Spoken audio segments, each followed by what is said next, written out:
El legislador en 2015, y yo la verdad todavía no he logrado saber de dónde lo sacó, unificó los plazos a uno solo. Y se olvidó entonces de en qué pensó el legislador previamente. Hay países como Perú que tienen 3 plazos de duración máxima del proceso.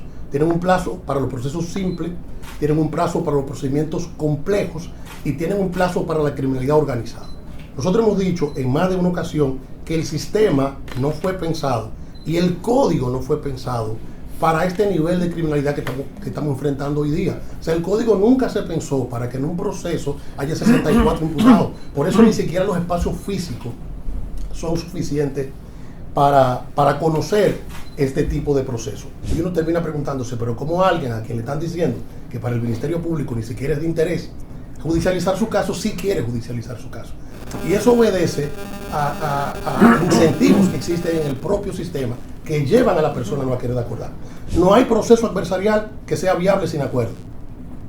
O sea, los procesos adversariales en todas partes están pensados para que no más del 20% de los casos llegue a juicio. El principal desafío para nosotros como Poder Judicial es implementar esa cultura de acuerdos, implementar la mediación, la conciliación y reducir esa alta tasa de litigiosidad para garantizar realmente ese acceso tan necesario, sabiendo que el código no es el problema, sino que tenemos realidades que tenemos que adecuar, pero que el código es un instrumento importante que en su integralidad es una gran conquista para República Dominicana.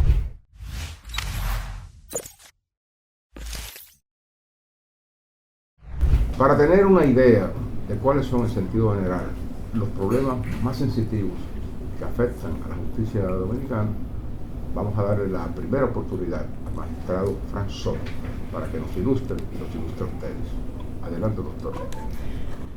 Señoras y señores, muchas gracias, don Miguel. Buenas noches. Me honra profundamente dar apertura a este panel de discusión, concebido como un espacio de análisis crítico y propositivo sobre los desafíos que enfrenta el proceso penal dominicano. Permítame en primer lugar extender un saludo muy especial al señor director, a usted, don Miguel, Franjul, y con usted a los ejecutivos de este medio, y como no, a su director, don Fabio Cabral, y con ustedes a todo el equipo que componen la maquinaria del Listín Diario, decano de la prensa dominicana. Y por el espacio que prestan para promover el pensamiento jurídico y el fortalecimiento de las instituciones a través de espacios como este. Asimismo, saludo a los integrantes del panel, el panel número 1 que está hoy con nosotros, magistrada Giselle Méndez, presidenta del primer colegiado del Distrito Nacional, al magistrado Wilson Camacho, director de persecución del Ministerio Público, a don Miguel Emilio Núñez, abogado, profesor, catedrático de larga data, fue director de nuestra escuela del Ministerio Público, a Francisco Álvarez y a Grosny Bonilla, que es nuestra segunda subdirectora de Defensoría Pública. Su presencia en este foro es testimonio de compromiso colectivo con una justicia penal más eficiente, más humana y más cercana a las necesidades de nuestra sociedad. A pesar de los avances normativos alcanzados en las últimas décadas, debemos reconocer con objetividad que el proceso penal dominicano continúa enfrentando limitaciones sustantivas que comprometen su efectividad. La acumulación de causas, la inadecuada gestión de los tiempos procesales, la débil coordinación entre los actores del sistema y la escasa implementación de mecanismos de racionalización procesal generan una sobrecarga estructural que obstaculiza el cumplimiento de los fines esenciales del proceso penal. Resolver los conflictos de manera justa, oportuna y con respeto a los derechos fundamentales son los desafíos que tenemos. Estas dificultades no son meramente técnicas. Se traducen en dilaciones indebidas, decisiones tardías, desgaste institucional y una creciente pérdida de confianza por parte de la ciudadanía. Además, perpetúan situaciones de vulnerabilidad y erosionan la legitimidad del sistema como instrumento para la garantía de los derechos. Este panel tiene como propósito abrir un espacio de reflexión profunda sobre estos desafíos. Lejos de tratarse de fallas aisladas, nos enfrentamos a deficiencias estructurales que inciden directamente en la capacidad del sistema para ofrecer una justicia penal oportuna, equitativa y efectiva. Durante esta jornada se examinarán con detenimiento de problemáticas como la limitada aplicación de mecanismos procesales que podrían aliviar la carga judicial, la ineficiencia en la gestión en casos complejos y la necesidad de revisar la organización funcional y territorial del sistema judicial son los puntos fundamentales, particularmente en lo relativo a la distribución de jueces y tribunales en todo el país. Uno de los temas más apremiantes es la litigiosidad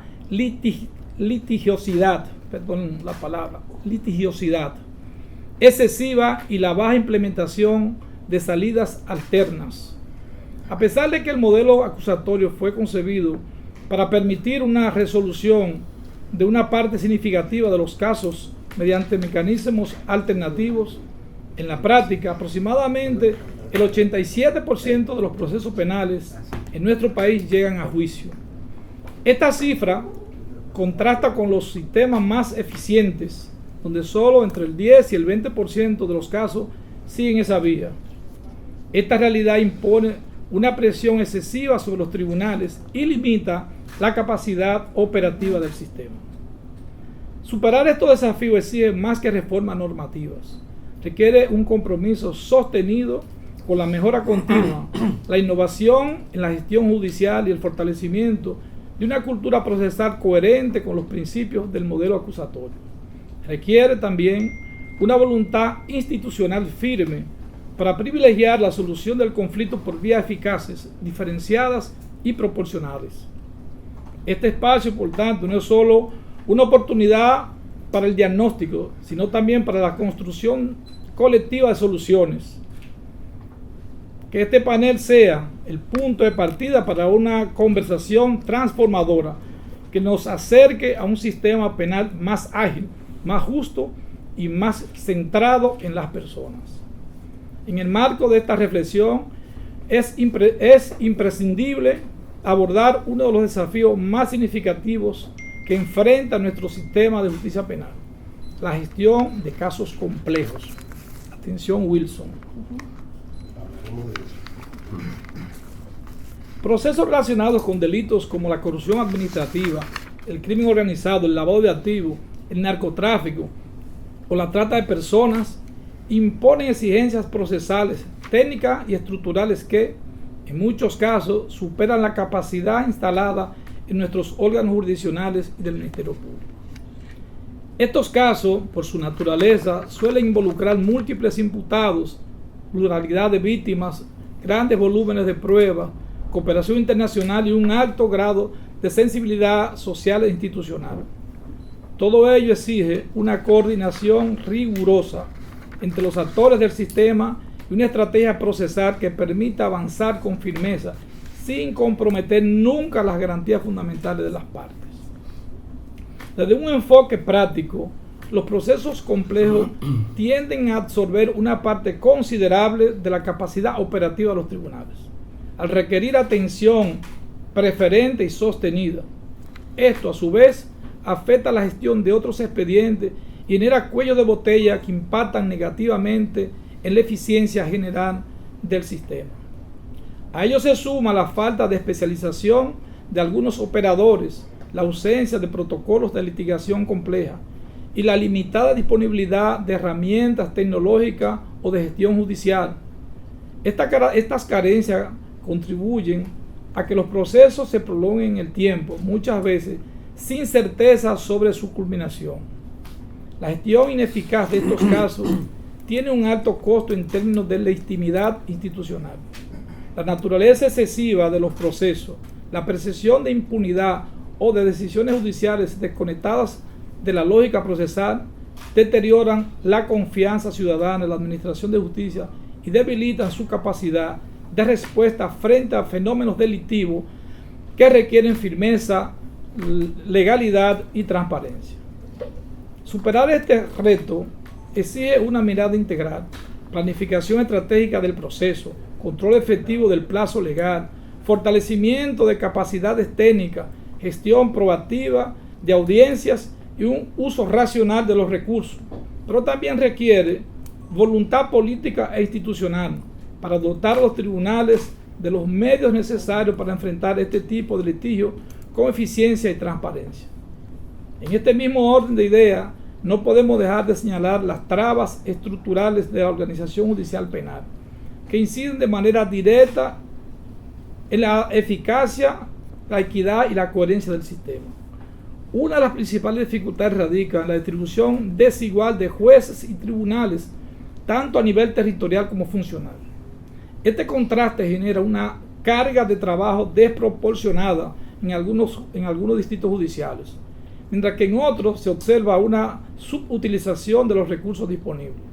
El resultado es una justicia penal fragmentada, con audiencias pospuestas durante meses, juicios que se prolongan innecesariamente y diferencias marcadas en los tiempos y criterios procesales entre jurisdicciones que enfrentan problemas similares. Esta fragmentación organizativa no solo afecta la calidad del servicio judicial, sino que también crea una percepción de desigualdad en el acceso a la justicia penal. Una percepción que, si no se corrige, puede erosionar la legitimidad del proceso. Mejorar esta situación requiere un enfoque estratégico que combine distribución equitativa de la carga jurisdiccional, especialización funcional cuando sea pertinente, flexibilidad en la designación de jueces y una planificación institucional basada en datos reales sobre volúmenes de casos, tiempo de respuesta y complejidad procesal. La justicia penal dominicana necesita estructuras organizativas que respondan a la realidad delictiva del país y a las necesidades, a las legítimas expectativas de una ciudadanía que demanda mayor transparencia, celeridad y efectividad. Señoras y señores, casi termino con esto. Los desafíos que hemos expuesto hoy en estos paneles, y en la mañana, porque era en la mañana originalmente, no son nuevos, pero su persistencia nos obliga a asumirlo con renovada responsabilidad. La justicia penal no puede ser indiferente al clamor de una ciudadanía que exige respuestas más ágiles, más humanas y más efectivas. Tampoco puede permanecer estática ante un entorno delictivo cada vez más complejo, que demanda instituciones sólidas, coordinadas y dotadas de las herramientas necesarias para cumplir su misión.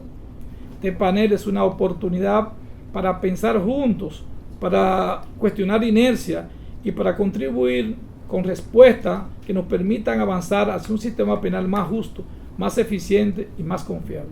Un sistema que no solo garantice el debido proceso, sino que también sea capaz de ofrecer soluciones oportunas, restaurativas y sostenibles. Desde la Suprema Corte de Justicia reiteramos nuestro compromiso con la mejora continua del proceso penal, con la promoción de una cultura procesal moderna, con el fortalecimiento de las instituciones democráticas. Sabemos que el camino es complejo, pero también sabemos que es posible avanzar cuando se trabaja con visión, con apertura y con sentido de propósito. Agradezco la participación de cada uno de ustedes, en especial la valiosa presencia de nuestros distinguidos panelistas y, por qué no, al Listín Diario por darnos esta oportunidad de traer estos mensajes al país. Muchas gracias. Gracias, doctor, magistrado, por la enumeración de factores que provocan que este Código Procesal Penal no sea tan justo, tan eficiente. Queda la impresión de que ciertamente ese código o le quedó muy grande a la justicia dominicana o simplemente no sirve para los propósitos fundamentales en que fue concebido y aprobado. O sea que un conjunto de fallas como las que usted ha enumerado en 20 años exige obviamente que o se cambie por completo con un nuevo Código Procesal Penal ya a partir de estas experiencias que han afectado no solamente la operatividad de la justicia, sino también la misma imagen de la justicia. Parecería que lo que se impone es hacer una herramienta nueva, crear una herramienta nueva, porque con tantos factores que usted ha señalado, o sea, en todo el rango de normativas de procedimiento, entonces indica que no se haría nada resolviendo un problema porque persistirían otros. Entonces a veces la pregunta que surge, pero ¿cuál es la razón fundamental de todas esas que usted ha denominado que hace inviable o ineficaz esa herramienta jurídica en la República Dominicana? Sí. Pues, gracias, don Fabio. Mire, realmente el código no es que hay que cambiarlo, sacarlo del ordenamiento jurídico. Pienso que el legislador en el año 2002, cuando se dictó esta ley, se vota el código, se promulga, le dio 2 años el Poder Ejecutivo al país para que se organizara. El código inicia en el 2002, aprobado el código, y en el 2004 entra en funcionamiento. ¿Cuál era la idea? La idea es que todas las instituciones se prepararan, pero en la práctica se hizo muy poco. Solo el Poder Judicial organizó más o menos los tribunales y preparó a su personal. Lo preparó a tal forma de que salieron de ahí jueces enteramente jueces penales dispuestos a enfrentar lo que venía. Y las universidades también prepararon. Y las universidades prepararon medianamente. Pero hay áreas que se quedaron un poco rezagadas. Ese código conllevaba que el país se organizara en términos de organización, por ejemplo, en la investigación. Y se lo digo, yo duré 12, 14 años en el área del Ministerio Público. En este país todavía no tenemos un gran laboratorio de criminalística, por ejemplo. No lo tenemos. Tenemos el INACI, que tiene unos años, pero no ha hecho el gran salto a un gran laboratorio regional que nos ayuda a nosotros a hacer pruebas más científicas para los procesos. Eso se quedó corto. Pero también en muchos países, después de 20 años, 21 años tiene este código en funcionamiento, se le hicieron algunas reformas a este código.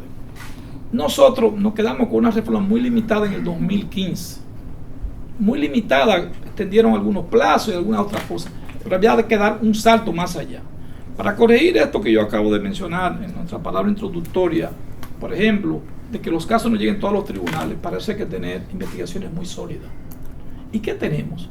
Una policía que no se organizó para esos fines. Nosotros no tenemos laboratorio, no tenemos una policía técnica preparada para hacer casos científicos, casos de gran calidad. Yo le puedo decir a ustedes, usted coge 100 expedientes de homicidio, tal vez encuentre 1 o 2 que tengan pruebas científicas.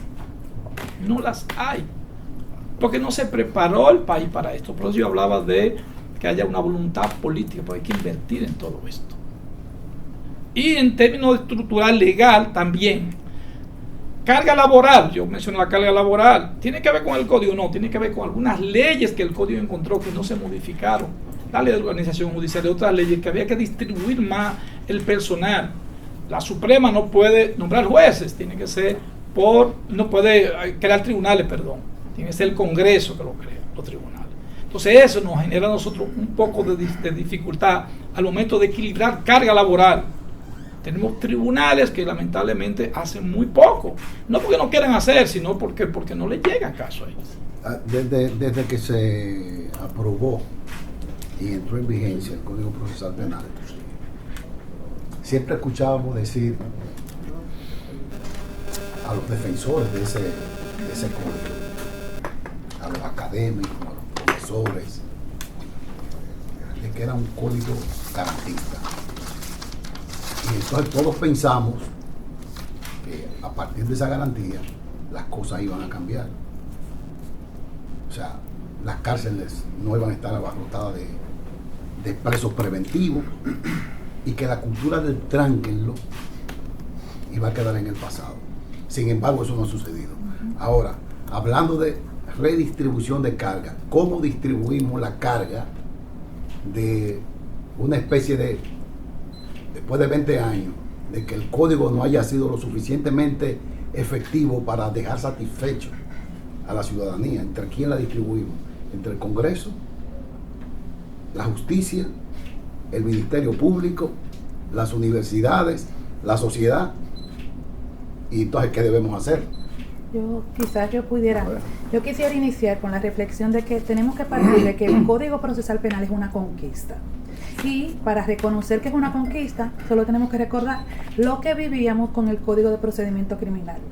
Personas imputadas con 10, 15 años sin respuesta. personas con expedientes que nunca conocieron, un sistema de plazos que no era estricto, que no se cumplían.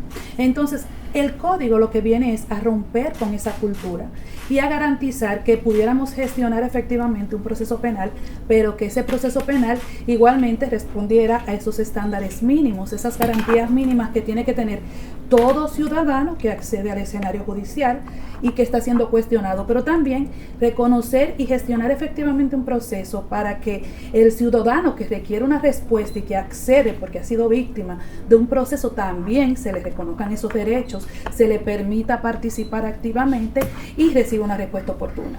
Lo que ha pasado es, el problema no es el código, no es el instrumento, no es el modelo, sino cómo lo implementamos, y luego de 20, 21 años es propicia la oportunidad para reflexionar, porque ya tenemos experiencia en este modelo acusatorio, cómo lo debíamos implementar, y entonces podemos ver hacia atrás qué faltó, qué no hicimos como está contemplado en el código, porque más que... O qué habría que suprimirle a lo que existe, por ejemplo. Lo que pasa es que desde mi percepción como una operadora que lo he ido aplicando, desde que me formé y gestiono como jueza, más que quitar o poner, es ver cómo estamos aplicando lo que tenemos.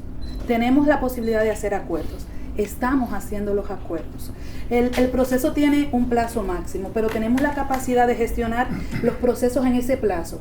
Tenemos procesos distintos, o sea, todos los procesos no son de la misma naturaleza. Los casos complejos tienen unas exigencias mayores, pero hay unos macrocasos complejos que igual tienen otras exigencias mucho mayores que el estándar de lo que es un caso complejo. Y entonces la pregunta es, ¿con qué herramientas disponemos para gestionar efectivamente esa necesidad que tiene el Poder Judicial y el sistema judicial de dar respuesta a esos usuarios imputados víctimas? Cuando hablábamos y retomando la pregunta, de la distribución de la carga, lo que nos referimos es a operativamente desde el Poder Judicial, cómo se gestionan los casos y por qué luego de ver las estadísticas y trazar la información y analizar la información, se pueden ver departamentos judiciales y distritos judiciales con una sobrecarga mayúscula de trabajo y otros distritos judiciales que tienen la misma cantidad de jueces pero con una carga súper inferior de trabajo, y cómo entonces la calidad de la respuesta y el tiempo de la respuesta varía, porque obviamente quien tiene más trabajo, quien debe gestionar 300, 400 procesos a la vez, no tiene la misma capacidad de respuesta que quien gestiona 20, 25.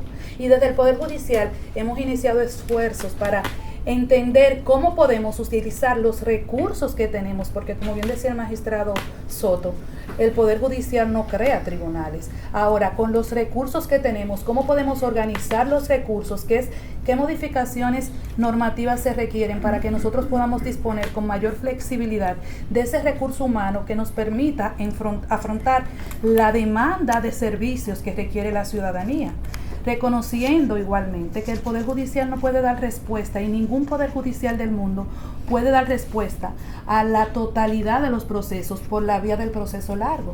El proceso tiene 5 etapas, 5 pasos, pero existen múltiples posibilidades de que se resuelva de forma anticipada, de que las partes consientan, lleguen a un acuerdo y en ese primer momento de la investigación se pudiera solucionar definitivamente ese proceso. Se estila que el 90% de los procesos se resuelva así y que los tribunales solo se concentren en lo que realmente amerite la atención de los tribunales y que esos procesos que realmente requieren la atención sean los que se litiguen. Sin embargo, la historia es otra. Nosotros tenemos que juzgar y gestionar el 87% aproximadamente de los procesos y solo el 13% de los usuarios acuerdan, y eso le genera una presión mayúscula al Poder Judicial, que no depende de que el código esté ahí y que no va a cambiar con ningún modelo que implementamos. Quien incorpora la posibilidad de ese catálogo de opciones que tienen los usuarios para resolver anticipadamente el conflicto es el Código Procesal Eso Penal. nos tomaría 20 años llegar ahí. Entonces, si tenemos 20 años, entrampados en esas dificultades, entonces, y no se propone, digamos, un código nuevo, entonces habría que entonces reeducar a todo el sistema para aplicar lo que no pudimos aplicar de ese código intacto Y nos tomaría 20 años más, o sea, casi. Director, a mí me gustaría... Sí. Ay, perdón. No, yo soy de Moca. Tiene libertad para. A mí me gustaría, porque la magistrada tocó un punto muy importante y ustedes hacían una pregunta de cómo nos dividíamos la cuota de responsabilidad si pudiésemos decir que tenemos un sistema fallido. Entonces, yo pensaba y decía, ¿cómo nos dividimos la cuota de responsabilidad? La responsabilidad es de todos. Nosotros somos parte de la República Dominicana, somos parte del Estado. Es muy fácil a veces decir, no, la responsabilidad de los jueces, la responsabilidad del Ministerio Público. No, no es así. O la responsabilidad es de los académicos. No, no es así, es de todos. Porque para nosotros poder, por ejemplo, traer un código nuevo que usted propone, usted sabe que hay que irse a todas las partes. Entonces, el problema no está en un código nuevo, y lo decía el magistrado Fran en su discurso. Porque yo, por ejemplo, la defensa pública tiene 20 años y surgió, y me lo recordaba el magistrado Fran ahorita, con este código nuevo. Y yo le digo, a mí me ha faltado elemento para en un litigio yo defender el respeto de los derechos humanos. ¿Me falta norma? No, no me falta norma. Pero a mí sí, para acusar. Bueno, ahí es que está el punto. Entonces, le voy a decir una cosa. Desde mi papel de defensa de abogada, a mí no me falta norma. A mí me falta precisamente la voluntad de que los actores del sistema entiendan que no se trata de que yo acuso, de que yo defiendo. Se trata de que somos parte del conjunto. Decía ahorita cuando Pero le falta defensores, sí. Bueno, es que mire, a nosotros nos falta todo, pero nosotros no podemos partir de lo que nos falta para resolver el problema. Nosotros tenemos que demostrar que con lo que tenemos podemos resolver y podemos encaminarnos, y eso es lo que no hemos demostrado. Para concluirle esta idea y que el magistrado Camacho entonces diga, usted sabe que defensa y ministerio público acá. Una contradicción natural. Sí, decía la magistrada, miren, nosotros todo se litiga. El 80, 85, 90% se litiga. Y yo le pregunto, y usted dice, falta defensores públicos. Es cierto, pero usted sabe por qué falta defensores públicos. Porque usted tiene que en una oficina, en una jurisdicción como el Distrito Nacional, que tiene 30 defensores públicos, usted fácilmente en un primer tribunal colegiado tiene que sentar 10 defensores públicos para que solamente se conozca un proceso. Y yo le pregunto, ¿esto es responsabilidad del código? No. Pero para que un proceso se conozca es responsabilidad del sistema, de los operadores. Para que un proceso se conozca interviene el órgano acusador, interviene la defensa pública, intervienen los jueces, intervienen los abogados privados, porque nosotros manejamos el 80, hay una discusión entre el 80 y el 87% de los casos penales, pero interviene todo. ¿Por qué? Porque si la Procuraduría desde el departamento que tiene para que se trasladen a las personas que están privadas de libertad no se trasladan, no hay proceso que se conozca. Si no se hacen la cita, no hay proceso que se conozca. Eso es fuera de los incidentes que pueden surgir porque un abogado se enferme o porque nosotros a propósito como estrategia de defensa tenemos que decirlo, nos enfermemos. Eso es fuera de todo esto. Entonces, al final de la historia, lo que le tenemos que llevar a la población, a todos, es que esto no se trata de hacer nuevas leyes. Esto se trata de que nosotros seamos conscientes del rol que desempeña cada uno de los operadores. Y así vamos a resolver, magistrado Camacho. Magistrado Camacho, que siempre tiene que estar lidiando con casos complejos, que duran mucho tiempo. La gente llega luego al convencimiento o a la percepción de que esos casos no van a ir para ningún lado, porque viene entonces el beneficio de la extinción del plazo. Usted que ha manejado casos complejos, que son complejos, yo no solamente por la cantidad de personas involucradas, sino también por la naturaleza del ilícito. Yo primero quiero agradecer a usted, don Miguel, don Fabio, a todo el personal del listín, y agradecer también a la Escuela de la Judicatura. Y incluso voy a ser indiscreto, yo he dicho en mi espacio que yo nunca le digo que no a una invitación de la Escuela de la Judicatura, y creo que hasta ahora ha sido así. Yo creo que 21 años después hay que concluir que es cierto, si comparamos el Código Procesal Penal con el Código de Procedimiento Criminal, eso trae consigo un sesgo de selección. ¿Por qué? Porque estamos yendo a una norma que era que había que superar el estándar que tenía. Pero nosotros tenemos que pensar en comparar nuestro código con otros códigos de la región, sobre todo para pensar en alguna necesidad de modificación que nosotros tenemos. Y voy a tomar solo un ejemplo. El ejemplo de la duración máxima del proceso para ir con la pregunta que usted plantea. Hasta el año 2015 nosotros teníamos dos estándares de duración máxima del proceso, uno de 3 años para los procesos ordinarios y uno de 4 años para los procesos complejos. El legislador en 2015, y yo la verdad todavía no he logrado saber de dónde lo sacó, unificó los plazos a uno solo. Y se olvidó entonces de en qué pensó el legislador previamente. Hay países como Perú que tienen 3 plazos de duración máxima del proceso. Tienen un plazo para los procesos simples, tienen un plazo para los procedimientos complejos y tienen un plazo para la criminalidad organizada.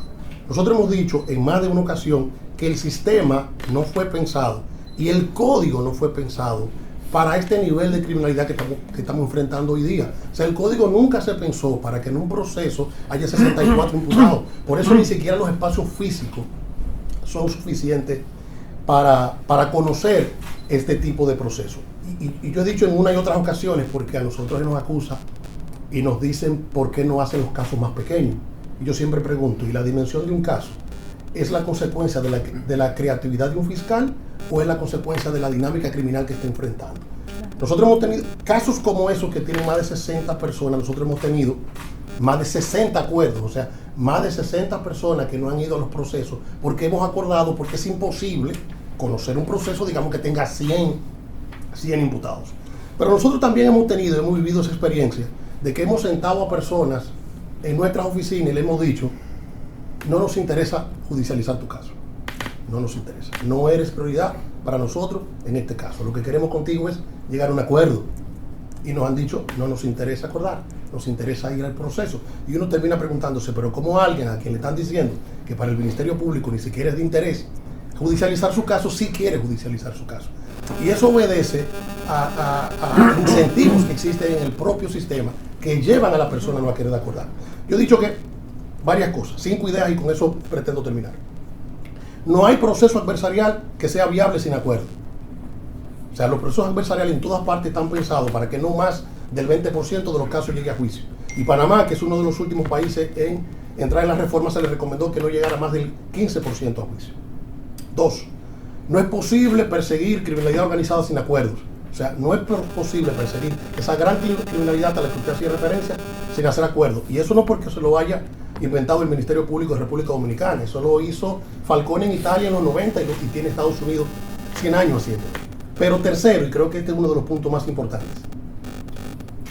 para que haya más acuerdo, el sistema tiene que enviar la señal clara de que es mejor acordar que llegar a juicio. Si el sistema sigue enviando señales equívocas, confusas, la gente no va a querer acordar. ¿Por qué no acuerda?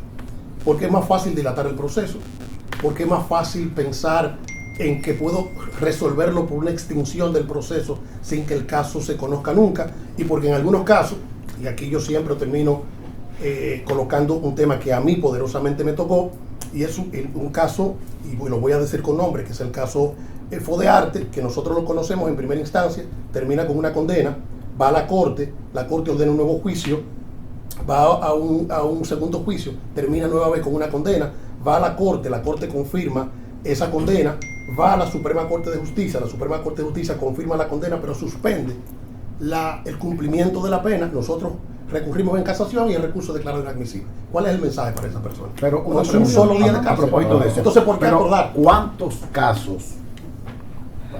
Y me quedaron 2 razones, pero la digo. ¿Cuántos casos en estos 20 años se han extinguido? Casos de importancia. Esa es una pregunta interesante y le voy a decir por qué. Uno, digamos que de los casos más conocidos, se extinguió Tres Brazos y se extinguió Tucano. 2 casos, digamos que para mencionar 2 ejemplos que son altamente conocidos. Lo interesante es que Tucano tiene 6 imputados. O sea, realmente no es un caso grande. Entonces, ¿cómo se extingue Tucano? Se extingue, primero, porque el sistema no ha sido lo suficientemente, digamos que enérgico para castigar el litigio temerario. Y cuando digo litigio temerario, no quiero sesgar el planteamiento a los abogados de defensa, públicos o privados. Yo digo el litigio temerario de todo el mundo, incluyendo el Ministerio Público, porque yo siempre he tratado de hablar con suficiente responsabilidad. El no haber gestionado correctamente las audiencias y en consecuencia el litigio temerario hace que estos procesos, y nosotros lo vivimos todo el tiempo, estén siempre dando vuelta dentro del sistema penal y generalmente hasta encontrar una solución por extinción sin que el proceso se conozca. Y lo que nos preocupa más a nosotros desde el Ministerio Público es que eso pasa con casos pequeños. Si eso pasa con casos pequeños, con mucha más razón, va a pasar en consecuencia con los casos grandes. Solo para cerrar mi idea anterior de las 5 razones para acordar, el Ministerio Público tiene la obligación de ser un líder en la promoción de los acuerdos. Tiene la obligación porque el Ministerio Público es motor del proceso penal. O sea, puede, digamos que contribuir grandemente en qué entra el proceso penal y qué no entra, aunque no depende exclusivamente de él. Y 5, finalmente, porque ahí nosotros encontramos muchas dificultades para promover más acuerdos de lo que nosotros quisiéramos hacer, es que la salida alterna tiene que ser proporcional al delito. Muchas veces lo que se quiere con el acuerdo es una salida, y no es una salida, tiene que ser una salida adecuada. Y con esto cierro. Y yo tengo 21 años en el Ministerio Público y he hecho acuerdos toda mi vida. Y hacía mucho más acuerdos cuando era un fiscal desconocido y feliz que los acuerdos que puedo hacer ahora porque hay otros intereses involucrados. ¿Te considera ahora en este cambio infeliz? No, lo que pasa era que yo era desconocido y feliz, ahora soy conocido pero feliz. Yo quisiera agregar algo para que no perdamos esa línea, porque yo no estoy de acuerdo con la tesis de que no necesitamos una nueva legislación. Me explico. Cuando uno ve todo lo que ha pasado desde el año, no voy a decir 2015, porque realmente lo del 2015 fue algo casi cosmético. Desde el año 2002 para acá, nosotros hemos visto una explosión, por ejemplo, de la tecnología, que potencializa el delito. Un elemento transnacional marcado. Ya el delito no importa dónde ocurra, nos afecta desde Dubái hasta Costa Rica aquí. Incluso nosotros tenemos aquí zona franca delictiva que le están dando muchísimo trabajo a Europa a combatir. Por eso es que ellos tratan de ayudarnos con leyes modelo. Pero además de eso, tenemos muchísimos problemas que la misma práctica de esos 20 años ha arrojado. Y yo le voy a poner lo que a mí como abogado privado, por ejemplo, me llama la atención. Yo siempre he pensado que los casos complejos deben tener plazo dinámico. No es verdad que debe ser una duplicación, no, porque a veces un caso complejo, hay casos complejos que realmente no son complejos, pero tienen mucho imputado. Como en Perú, digamos, un modelo peruano. O que los jueces tengan un baremo de 0 a 18 meses y que el juez diga, a este caso complejo le voy a dar 3 meses, pero a aquel le voy a dar 18 meses. Es un ejemplo. Otro, por ejemplo, es el tema de los acuerdos. El magistrado Camacho ha liderado desde el año 2020 para acá lo que ha sido para mí un cambio en la política criminal del Estado de promover con muchísima más fuerza los acuerdos. Sin embargo, cuando uno ve el párrafo del artículo 370 que se utiliza para llegar a los acuerdos en los casos complejos, que son los más difíciles, eso es un párrafo que lo colaron ahí. Cuando uno ve el expediente legislativo de cuando se discutió esa ley, uno se da cuenta de que eso casi se queda fuera. Y lo que trabajaron en eso, que me imagino que el profesor Ramón lo dirá en su momento, podrá quizás hacer unas anécdotas, pero, óyeme, nosotros no podemos hacer un acuerdo de caso gigante con un párrafo. Por ejemplo, ¿qué garantía tiene el imputado de que luego de que se desnuda ante su acusador? Hay que imaginarse eso. Es un imputado que va donde el Ministerio Público, que lo está apuntando, y él dice, sí, fui yo, quiero un acuerdo. ¿Y si el Ministerio Público dice que no? O si el acuerdo no le conviene, ya él se desnudó. ¿Qué garantía tiene el imputado luego de exponer por qué él quiere llegar a un acuerdo, que se le va a respetar su acuerdo? Pero voy más lejos. Hay 3 imputados que los 3 van y dicen lo mismo. El Ministerio Público, ¿cómo elige a uno de los 3? ¿Por qué el uno y no el tercero? ¿O por qué no los 3? Pero entonces, ahora vamos para el otro lado. El Ministerio Público llega a un acuerdo.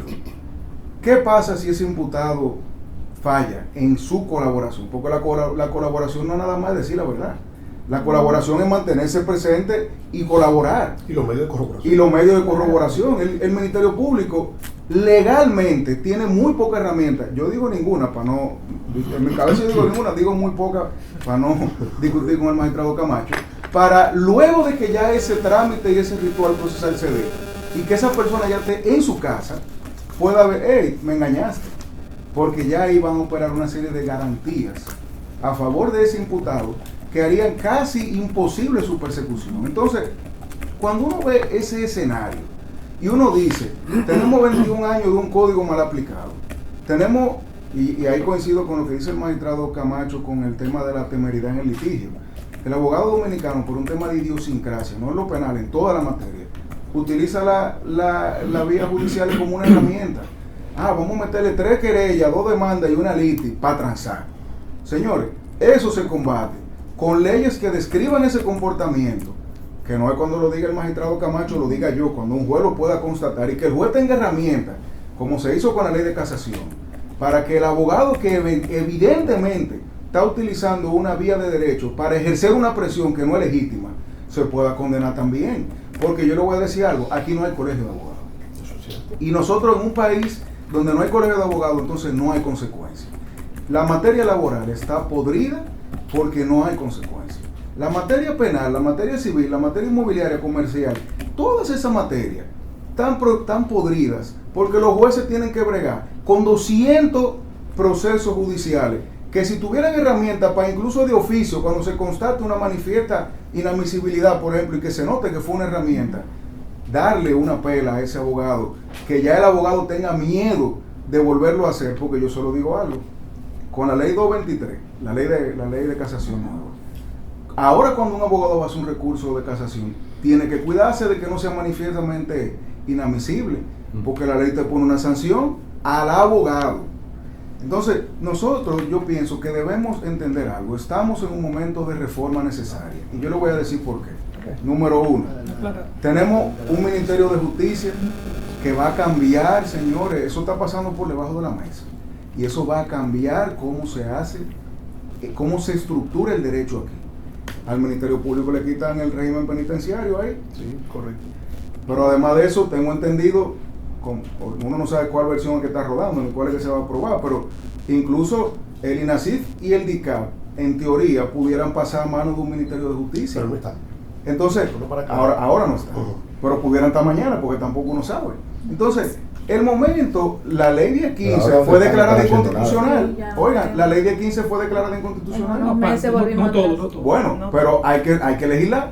Entonces, nosotros estamos ahora mismo con un código penal hablando en un lenguaje sancionador administrativo, porque la tipología del código penal que está en el Congreso ahora mismo tiene un lenguaje en cómo clasifica sus penas, que no es el mismo que se utiliza en el Código Procesal Penal. De hecho, deberíamos hacer otro foro para el Código Penal. Exacto. Lo haremos. Y eso genera entonces la necesidad, y ya con esto termino, de que nosotros entendamos de que si algo durante 21 años primero debió evolucionar, porque toda la legislación, el plazo razonable, otra discusión. No, quiero decir que hay que aplicarlo pero es verdad, en este foro. porque mire, yo le voy a decir una cosa. No, yo lo que Déjame hacer una aclaración, solamente. Una aclaración brevísima. Don Fabio preguntó hace un momento cuántos procesos importantes se han extinguido, ¿verdad? Que es una preocupación general que hay. Wilson mencionó 2 casos emblemáticos, el caso Tucano y el caso... Esos casos puede ser que en su fase, pero esos casos no se han extinguido, porque todavía esos casos están pendientes de la Suprema. Ninguno de los 2 se han extinguido. La primera observación. ¿Cuánto hay entonces? Bueno, que yo recuerde casos emblemáticos que se han extinguido. Trabajo para Misán. Sí, no hay casos que se han extinguido en manera emblemática. Miren por qué no se han extinguido los casos. A pesar del tiempo que da el código, que con la modificación de la 1015 le da 4 años más 1 año para los recursos, si hay condena. Porque nosotros, con ayuda del Tribunal Constitucional, que con una sentencia imagen del Tribunal Constitucional colombiano, extendió un poco el tema de la brecha del análisis que debe hacerse para computar los plazos. Y nos dio a nosotros que no es un plazo matemático, cerrado, que hay elementos que hay que tomar en cuenta. Cantidad de imputados, las víctimas, hasta la carga procesal, dijo el Tribunal Constitucional. Nosotros eso lo hemos aplicado y le hemos buscado la vuelta 60.000 veces para no extinguir casos, señores. Bueno. El tema de la extinción. Pero hay que pasar, por ejemplo, con la ley, porque es que sí, pero nosotros con el hay que reconocer que la Suprema en eso le ha extendido la mano al Ministerio Público Sí. y al proceso. Porque, señores, generar una impunidad, porque se pasó por 6 meses, por 7 meses, hay que ver todo eso. Primero, la actitud del litigante. Él fue que provocó los aplazamientos, lo declararon en rebeldía, cambió de abogado varias veces. Entonces, todo eso se analiza antes de ordenar la extinción de un proceso. La aplicación de eso no es uniforme. Quería aprovechar. No, simplemente hice la aclaración. Perdón, No se puede discutir, porque eso puede ser serio. Esta primera fase, antes de satisfacer el interés periodístico de mi querido amigo Benzán, esta primera fase de reflexión, yo creo que hay que ir colocando en su justa dimensión cada cosa. Primero, veamos lo siguiente: la justicia penal. Dentro de la justicia penal hay diversas herramientas, algunas muy importantes: el Código Penal, el Código Procesal Penal. El Código Penal tenemos un déficit ahí y es materia de otra discusión. El Código Procesal Penal fue objeto de una verdadera transformación. El Código Procesal Penal ya tiene 21 años de vigencia y ya hay experiencia, hay información, deberíamos tener más todavía, porque una de las cosas que ocurre con la justicia, contrario a la economía, que hay indicadores, información de todo lo que pasa todos los días, un problema que tiene la justicia es que llama la atención, pero no hay tanta información. Y eso lleva a que a veces solo aquellas cosas que llaman la atención sean las que nos preocupen. Por ejemplo, el magistrado Camacho hablaba del sesgo, de decir, bueno, yo no puedo comparar el Código Procesal Penal actual con el anterior, y estoy totalmente de acuerdo, pero también sería sesgado juzgar el funcionamiento de la justicia penal por los casos complejos. Porque si vamos a ver cómo opera el Código Procesal Penal, resulta que yo no sé cuál es la cantidad de casos complejos, pero debe ser ínfima la cantidad de casos complejos con respecto al resto de la actividad de la justicia penal. Eso quiere decir que lo que tiene congestionado los tribunales no son los casos complejos. Los casos complejos no son un problema en nuestro país, son una novedad. Y qué bueno que así sea. Y vamos sobre la marcha. Ese es un punto que quiero señalar. El otro aspecto que quiero agregar es que de lo que se trata es de hacer ajustes. Porque las leyes, contrario a esta pretensión que siempre tenemos de que cambiar la ley cambia la realidad, las leyes no se escriben en mármol para la eternidad, todo el peso de la ley. No, las leyes, como responden a una política pública, así como cambia la política económica, la política educativa, la política social, la política criminal también tiene que ajustarse. El gran problema que tenemos nosotros es que tenemos códigos de hace 200 años. El único código que se ha reformado es el Código Procesal Penal y bueno, y el Código de Trabajo y una novedad que tuvimos que fue el Código Tributario, pero que no responde a esa tradición legislativa. Entonces, primer punto, ajuste. Segundo, ver la complejidad de todo esto. Esto es normativo, sí, cambios legales, pero no es que el código no ha servido. La capacidad de producción de condenas del Código Procesal Penal es más que satisfactoria. Antes del código, 4 de cada 5 sentencias que rendían los tribunales, Benzán no me dejará mentir, eran sentencias condenatorias, no, absolutorias, no, declaratorias de prescripción. Eso quiere decir que pasaba el tiempo. Eso quiere decir que si yo era abogado, yo estaba detrás de conseguir una libertad bajo fianza de una persona y el caso después se olvidaba. Pero no 3 años, como ahora dice el código, o 4 años, como ahora dice el código, sino 10 años pasaban. De modo que era una enorme, los tribunales eran enormes oficinas dedicadas y tribunales dedicados a declararse la prescripción de los casos. Ahora la discusión felizmente es si pasaron 3 o si no pasamos de los 4 años. Entonces, yo creo que hay que hacer un poco de... Lo que pasa es que a la medida que vamos mejorando, los estándares, las expectativas sociales, es normal que aumenten. el cambio normativo, pero también es organizacional y cultural. Coincido también con lo que han señalado algunos jueces. Yo, cuando era rebelde, y ya he dejado de ser rebelde hace un par de años, yo escribí varias veces que los jueces habían sido bateadores designados del fiscal. Yo vi la felicidad en la cara en las aulas de la universidad, porque los jueces también son profesores. Sí. Y recuerdo una jueza muy querida que me encontré con ella en un pasillo de la universidad y me decía, felizmente ya encontramos una solución, eso entrando prácticamente el código, para el tema ese del plazo razonable. Y es que a pesar de que aquí hay un plazo, o sea, un plazo claro que dice un tiempo, la Suprema Corte de Justicia decidió que había una jurisprudencia para los casos en los cuales no hay plazo, sino viendo solamente el criterio de plazo razonable, y dice la jurisprudencia de la Corte Interamericana, bueno, para determinar el plazo razonable toma en cuenta todos esos factores. Y bien, eso fue como le dimos ese colchón ahí vamos a decir que al Ministerio Público, no, al sistema. Segundo, en el 15, no contento con eso, se pusieron las causales que no estaban en el 4, o sea, en el 2. La complejidad, la cuestión de las víctimas. Bueno, pero aún así se llevó a 4 años incluso. Y eso me lleva a plantear un último aspecto que tiene que ver con un tercer aspecto que tiene que ver con cuidar el trabajo técnico. Y eso es tan difícil en la justicia penal, porque la justicia penal llama tanto la atención que lleva a que nos desviemos de lo que debemos mirar.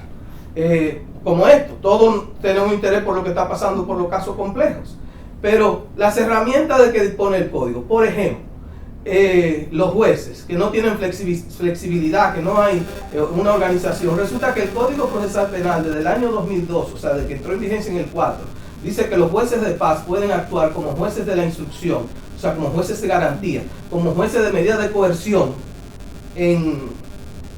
cuando no hay disponible un juez de la instrucción.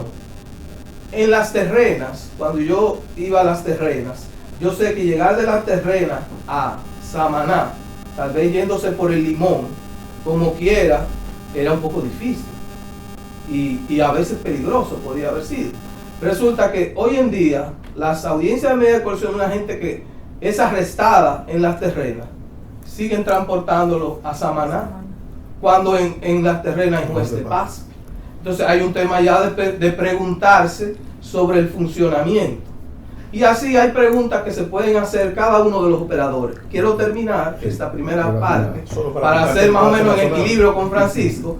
El tema siguiente, yo creo que lo dijo el magistrado Camacho, somos los motores del proceso. Aquí hay dos motores importantísimos, cuya contradicción se vio de una vez. El defensor público, 70% de los casos, o 80%, Sí, o sea, de la gente que está presa, de los pies descalzos, son defensores públicos, una maravilla, una gran conquista. Y el Ministerio Público. ¿Qué quiere decir? Es verdad que hay abogados privados, pero quienes pueden, ellos son lo que se llaman los heavy users, los usuarios poderosos del sistema. Eso quiere decir que ellos son los que pueden cambiar las prácticas. Sí. Más nadie. Entonces ahí hay un tema de que no podemos seguir repitiendo el discurso del litigio a la hora de definir políticas públicas. Que eso ustedes pueden identificar libremente cuáles serían, digamos, los 3 aspectos que han sido de hecho perjudiciales para la labor de impartir justicia debido a estos marcos que da el Código Procesal Penal. Es decir, aquí han hablado de los procesos complejos, de la sobrecarga, de la poca cantidad de personal que está para cada uno. Entonces, o sea, ¿qué hemos cultivado de ese código? ¿Cuál ha sido, digamos, el problema fundamental, uno o dos problemas fundamentales que ustedes identifican que ha surgido a propósito del manejo de tantos actores de un código procesal, es decir, hay muchos responsables, muy bien. Pero entonces, ¿qué se pudiera decir? Que uno de las causas perjudiciales, de los factores perjudiciales de eso, ha sido la cantidad de presos preventivos por un lado, o la falta de sustentación científica y técnica del proceso que involucran la participación de laboratorios y de estudios que no se tienen aquí. O sea, si se ha dicho que aquí no tenemos laboratorio para nada, entonces la justicia que es impartida frente a casos que ameritan una investigación foránea más profunda, entonces no vale, se cae. No, y eso es muy interesante porque aquí uno tarda fácil 12, 14 meses en recibir una certificación de un correo electrónico. Lo digo yo porque yo como abogado privado, en ese trámite, el mismo Ministerio Público lo manda, pero de allá para acá a veces tarda más de un año. Y eso es un caso que todavía no ha sido judicializado. Entonces, pero se solicita el correo electrónico aquí. No, por ejemplo, A la policía. cuando uno tiene un fraude por correo electrónico, como recientemente ocurrió a un cliente, que por phishing se intercepta un correo, se le saca un dinero a una persona, etc. La policía tiene vamos a llamarlo un laboratorio, que es el que con sus herramientas, con muy poco presupuesto y personal, porque hay que admitir que ellos tienen una debilidad importantísima y que hay que darle más dinero, más personal. Entonces se encarga, entre comillas, de confirmar desde el backend hasta aquí, o sea, de allá para acá y de aquí para allá, esa comunicación, y ese es el insumo que luego el tribunal va a poder valorar, porque yo al tribunal no le puedo imprimir el correo y ya. En ese trámite se toma fácilmente un año. Entonces, si nosotros estamos hablando de un correo electrónico, hablemos de inteligencia artificial. Como con un estudio algorítmico, por ejemplo, ahora mismo aquí no hay un laboratorio, incluso lo que se está ponderando es pedir ayuda a la Unión Europea para que nos preste, entre comillas, ese servicio a través de la herramienta tecnológica que tienen ellos allí. Y eso lo puede resolver la ley, perdón. No puede resolver un cambio de ley en este país. Bueno, lo que pasa es que ahora mismo con ese estudio, por ejemplo, nosotros no hay una colaboración reconocida en la ley para esos fines. Nosotros ahora mismo tenemos al INACIF y al DICAT cuando necesitamos esos elementos técnicos. Pero quizás... pero ¿por qué que siempre que va a hablar el Ministerio Público yo lo hago? ¿Por qué es que pasa? Está bueno con los doctores, que ustedes se quieren mucho. Y aprovechando que usted está aquí, doctora, mire, yo soy fan de la Defensoría Pública, porque ellos tienen la mejor estadística, y eso lo digo yo responsablemente, de cómo el Poder Judicial interactúa con los ciudadanos, que la publican anual, sí, pero esas son las mejores estadísticas, porque esas son las estadísticas del día a día, esas son las que, por lo menos las que yo siempre tomo en cuenta. Doctor, antes de que el magistrado Camacho hable, porque yo realmente estoy asombrada escuchando al magistrado Camacho, pero yo decía, el magistrado Camacho está hablando del 10% de los procesos, porque está en la etapa infeliz de él de los casos complejos. Yo no. Yo y me encanta asistir a los que no tienen familia, que yo le digo que me convierto en una familia. Entonces, doctor, mire, la inteligencia artificial, todo nos ha llevado a que ciertamente nosotros tenemos que mejorar, ¿verdad, magistrado? Ahora, yo le voy a decir una cosa, nosotros tuvimos algo que ninguno de los operadores del sistema, ni de la humanidad, se imaginaba, la pandemia. Y yo le voy a decir una cosa, necesitamos ley nosotros para, en un momento de necesidad, nosotros dar respuesta a ¿qué? A los derechos fundamentales y a que a nadie se le violentara el plazo de las 48 horas. No necesitamos ley, solamente tuvimos una situación imperante a nivel de la humanidad, pero de República Dominicana, y a los 3 días nosotros estábamos conociendo medidas de coerción a través de una computadora. Sí, yo, en vez de tener un imputado a la derecha, lo tenía al frente, lo que yo nunca en mi vida me imaginé. Nunca me imaginé eso. Y lo más grande para mí, yo recuerdo que me llama alguien y me dice, estoy en el Palacio de Justicia del Distrito Nacional, 3 días de habernos ido, un 20 de marzo cerramos el Palacio de Justicia del Distrito Nacional. Y le digo, ¿qué haces ahí? Me dice, estamos mirando cómo conocemos audiencia. Le digo, espérame ahí, que ahí llego. Y ahí llegué, a la media hora estaba yo ahí. Y a la semana nosotros estábamos conociendo medidas de coerción y estábamos conociendo revisiones.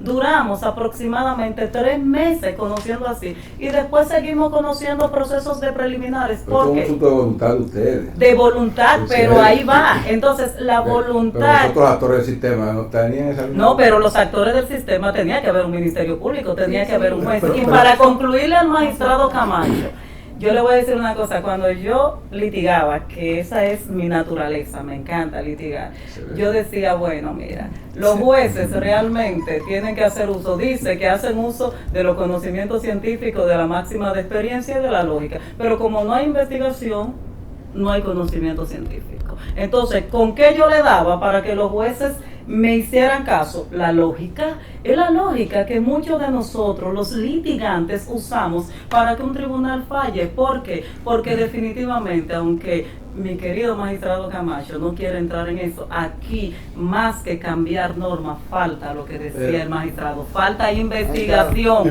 falta voluntad y falta que nosotros dejemos, seamos transparentes en lo que hacemos y que nuestro, por ejemplo, Policía Nacional, no es solamente nosotros, no es solamente la ciudadanía que no confía, y nosotros cuando nos viene una prueba, entonces es mucho lo que hay que hacer. 20 años después, yo que nací en un código, ¿verdad?, garantista, 20 años después, claro que sí, claro que tenemos muchas cosas que cambiar, pero si no cambia la voluntad, si no asumimos el rol cada uno, no importa que nos pongan cuna de oro, vamos a estar en lo mismo, 25,000 presos en nuestras cárceles, la mitad o más de la mitad preventivo. El código dice que lo manden a prisión. Magistrado, hablando de prescripción y de plazo, varios casos de corrupción se han venido presentando esos alegatos de que hicieron el plazo, incluyendo el caso de Jan Adán, que recientemente dice que ya él cumplió los 4 años. La Suprema Corte de Justicia, la segunda sala penal, establece que los plazos inician desde la imposición de la medida de corrupción. Sin embargo, Jan Adán dice que comienza desde el momento en que lo agarraron preso cuando él se presentó a la Procuraduría. Yo voy a hacer un gran esfuerzo por no personalizar, pero también quiero aprovechar para no dejar sobre la mesa la provocación que gentilmente yo acepto de la Defensoría Pública. Miren, ¿qué pasa? Yo creo que nosotros debemos, digamos que ver esta discusión de manera dialéctica y asumir que sí. Hay que resolver cuestiones prácticas, es cierto, hay que resolver cosas de cómo lo hacemos, pero el qué también hay que discutirlo, de qué cosas hay que modificar en el código. Yo le voy a poner un solo ejemplo. El código dice que una vez me declaran el proceso complejo, si me dictan prisión preventiva, yo tengo solamente 8 meses para terminar la investigación, salvo un plazo adicional de 4 si me otorgan la prórroga y me otorgan el 100% de la prórroga. Yo le solicito a cualquier país de América Latina una cooperación internacional, digamos que para que me den la cuenta que una persona tiene en Panamá, y eso me tarda 4 meses. ¿Cómo la voy a hacer en 8 meses? ¿Por qué? Porque el código, cuando se legisló, no pensó en este nivel de complejidad. 2, es necesario invertir en los actores. Chile, por ejemplo, que hizo modificación en el año 2001 y que previo a eso había inteligentemente eliminado el Ministerio Público, que podría explicar porque trajo al Ministerio Público de nuevo en su reforma, pero invirtió todo el dinero del mundo para tener uno de los mejores ministerios públicos que existe en América Latina. Esa inversión implica trabajar en temas de evidencia científica, no para llegar a la conclusión de que no la tenemos, porque no podemos llegar aquí a la conclusión de que no hay evidencia científica en los procesos penales, porque hay evidencia científica en los procesos penales. ¿Tanta evidencia científica como quisiéramos? No. Hay que reconocer que los procesos, sobre todo eso, que hace referencia a la defensa pública, digamos que los decamisados, tienen más pruebas testimoniales que pruebas científicas. ¿Por qué? Porque es necesario aumentar la capacidad de respuesta tanto del INASIF como para tener, por ejemplo, INASIF a nivel regional, que es una aspiración que tenemos desde el Ministerio Público, que en todas las jurisdicciones del país, cuando una persona se vaya a conocer un caso por droga, por ejemplo, tenga el certificado de análisis químico forense en la audiencia, que no pasen cosas tan anacrónicas como suceden ahora, que va la droga a la sala de audiencia como si alguien de lo que está ahí pudiera decir que es droga o que no es droga. Entonces ese tipo de cosas es cierto que hay que resolverla, pero se trata de aumentar la capacidad de respuesta y no necesariamente solo de instalar la capacidad de respuesta, porque en 20 años hemos hecho algunas cosas. Yendo a la pregunta que hace Benzán, yo creo que sin ánimo de particularizar, y yo le he dicho en otras ocasiones, no ha habido un procesado en República Dominicana en ningún proceso que haya hecho más pretor reserva que el caso de Jean Alain Rodríguez. Y yo lo digo con nombre, con pelos y señales, y me someto a la discusión de que analicemos las cosas que se han hecho para dilatar ese proceso. E incluso la propia instalación de la discusión es para tratar de generar algún nivel de convencimiento de que su proceso no se juzgue. Pero un Estado de Derecho, si hay algo que un Estado de Derecho tiene que asegurarse, es que la causa se conozca. O sea, las personas tienen que salir de un juicio culpable o inocente, no extinto. Entonces, y ese es algo que yo creo que hay que reclamar al sistema de justicia dominicano. No puede ser que la gestión de audiencia y los plazos se vea como una responsabilidad del fiscal o de los otros operadores de justicia, y eso pasa en muchos casos. Y quiero decir en muchos casos, porque hay casos, y aquí sí quiero particularizar, como el de la magistrada, que no entra en esa particularidad, en el que la gestión del caso, en que como no parece preocupar si el caso se resuelve por una extinción y como que eso correspondiera a los demás, y eso es un tema de gestión de audiencia que corresponde esencialmente al juzgador. Claro. Una pregunta, Sí. Una pregunta, magistrado. A propósito de los casos complejos, y ustedes están hablando aquí de una investigación prolongada, por ejemplo el caso de Jean Alain y otros casos que han sido declarados complejos. ¿Cuál es el presupuesto de un caso complejo de esa naturaleza? Esa es una pregunta extraordinaria que nos lleva a un punto anterior. ¿Cómo se construye un caso? Si uno piensa en temas de corrupción, en República Dominicana tiene una particularidad que no es común en todos los países, y es que el fiscal anticorrupción de República Dominicana tiene que ser todólogo, o sea, tiene que ser policía. Y ser policía no lo estoy diciendo exagerando, o sea, tiene que hacer hasta vigilancia si es necesario. Tiene que ser analista financiero, tiene que ser investigador y tiene que ser litigante también. ¿Por qué? Porque países como España, países como Italia, países como Francia tienen una policía para la investigación de criminalidad organizada. República Dominicana no tiene en sentido general policía para el crimen organizado, salvo la DNCD para el tema de droga y algunas iniciativas que se han tomado recientemente en la policía, con algunos espacios que se han creado para investigar criminalidad organizada, pero que son espacios recientes a los que le falta mucho desarrollo. Entonces eso primero coloca toda la carga en el Ministerio Público para hacer esa investigación. Dos, es la propia, digamos que, inseguridad hasta cierto punto, desde el punto de vista jurídico, con el que tiene que el Ministerio Público desarrollar esa investigación. ¿Por qué? Porque aquí no hay una gran tradición de investigación de casos de corrupción, de grandes casos de corrupción. Esa es la realidad. Esto es un tema, digamos que ha tenido mayor auge desde, yo suelo decir que desde Tucano, que nos cayó por gravedad, a Odebrecht, que también nos cayó por gravedad, al 2020 hacia acá, que hemos intentado ser mucho más proactivos en la investigación de casos de corrupción, y eso no ha permitido que las instituciones, digamos, que tengamos estructuradas todas las herramientas que necesitan para sacar adelante un caso de esta naturaleza. Eso nos lleva incluso a que para uno determinar cuánto cuesta hacer uno de estos casos depende de muchas variables. Depende incluso de la cantidad de fiscales, digamos, que ha invertido el Ministerio Público, por ejemplo, en uno cualquiera de los casos completos. Yo le diría que es arriesgado dar cifras. Yo quería ahí aprovechar que es el tema siguiente con relación a los casos complejos o a lo que es el Ministerio Público, algo que rescatara lo que decía el magistrado Soto, la investigación. Pero pongámosle nombre y apellido, porque lo ha resaltado el magistrado Camacho cuando dice: hay cuerpos técnicos especializados para la investigación penal. En la ley del Ministerio Público, en la ley orgánica 133/11, se creó ustedes lo pueden recordar, un cuerpo técnico de investigación de la Policía Nacional, un cuerpo de policías, pero adscritos al Ministerio Público. Eso generó todo una reacción por parte de la Policía Nacional, y el resultado hoy es que seguimos con un déficit en ese aspecto. Nadie lo quiere decir porque parecería como que tenemos que plantear que vivimos en un mundo ideal donde el tema policía, seguridad está totalmente controlado, pero lo cierto es que no satisface los estándares del sistema de justicia el trabajo de investigación policial.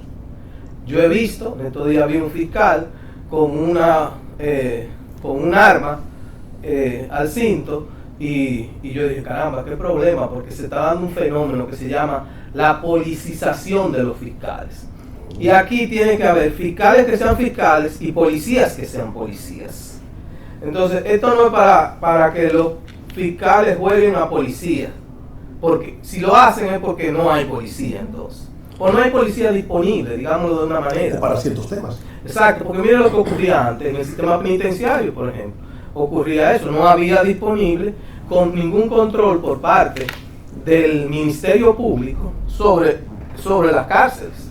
Hoy en día tiene control hasta que entre en marcha el Ministerio de Justicia, en el cual vamos a tener unos problemas interesantísimos, donde el tema ese del circuito de traslado de un detenido de una cárcel a un palacio de justicia, va a entrar un actor más, que puede ser un secretario, una secretaria, en un incipiente Ministerio de Justicia, al cual hay que llamar. Sí. Que tal vez el fiscal desesperado para llamarlo, el defensor por otro lado y el juez por otro lado. Esos son temas interesantes que tienen que ver con déficit de... ¿Eso va a dificultar el traslado de los presos? No, yo no soy adivino. Podría ser, pero podría que, no sé, depende de la organización. Depende de que podamos tener los niveles de organización adecuados. Miren, nosotros ustedes puntualmente han señalado los problemas críticos que tienen que ver con la aplicación ideal del Código Procesal Penal. Bueno, como habíamos dicho, o sea, son muchos los actores que tienen responsabilidad en el éxito del Código Procesal Penal. Muy bien.